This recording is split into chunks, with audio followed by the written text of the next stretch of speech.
It's just that I think the public needs to be informed. We need to be told the benefits versus the risk. We need to know what we're facing. Well, the darker side of the polio vaccine, and what nobody knows, is that Jonas Salk has pointed out that in the last 10 years in this country, 2/3 of all the cases of polio have been vaccine-induced. How many cases is that, Bob? How many cases, Bob?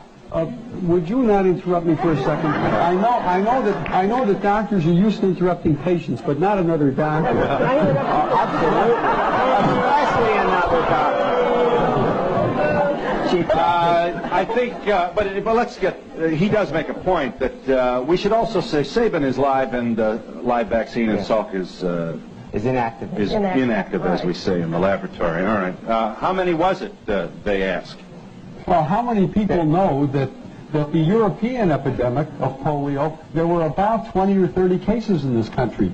Now, of course, the American doctors will argue that the reason why polio disappeared in this country was because of the vaccine. But then why did it disappear in Europe in the 1940s and the 1950s without mass vaccination? Right. Why doesn't it occur in the third world where only 10% of the people have ever been immunized against polio or anything else? So, in other words, we may be fighting a tiger that died.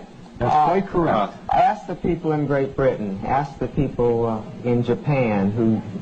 Back here. Gentlemen, if you please. I've got probably the smartest audience we've ever had. I have a question. How long a delayed action, if any, would you connect this with, like MS?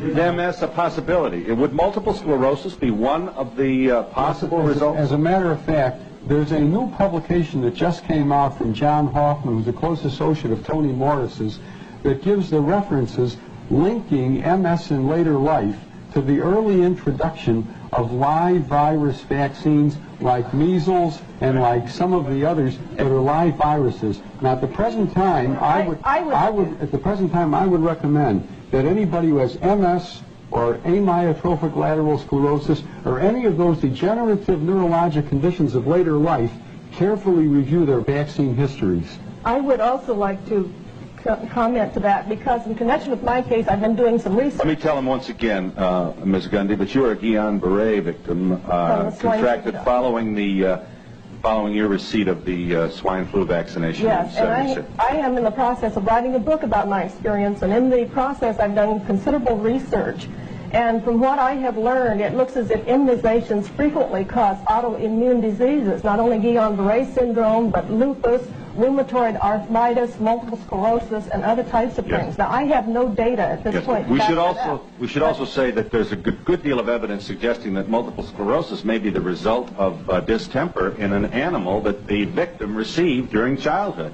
Now, none of this is absolutely nailed to the wall. But that's the problem with this. What's a mother to do with all of these balls in the air and nobody really certain? I would just like to also comment that we had 46 million people vaccinated with the swine flu shot. And I have written to Ralph Nader's organization. I have written to some of the government organizations trying to get them to do a survey, an ongoing survey, to see if these vaccinations do cause autoimmune diseases or what the reactions are. I can't even get a response because I'm not a doctor. I have no clout. I'm a nobody. Mrs. Grant, why were you shaking your head? You know, it isn't only with that vaccine, it's with all vaccines. Yes. They are not interested in the adverse reactions. As a matter of fact, if I may, I'd like to invite anyone to write to me if they've had an adverse reaction. I'd like to help the government because they don't want to know, but I would like to know. I am a mother of 3 children, and I have been informed and I've read up on these things. And I chose not to vaccinate my children, but when they get to school, why is it that I have to fight for my rights as a mother and the choice I've made? Let me just quickly, we're long, but that's a very important question. Here are the states in which you either have the totally free decision about whether or not to vaccinate, or we're calling them loophole states, states where they're not going to send your child to solitary if you don't have his card, you know? All right, California.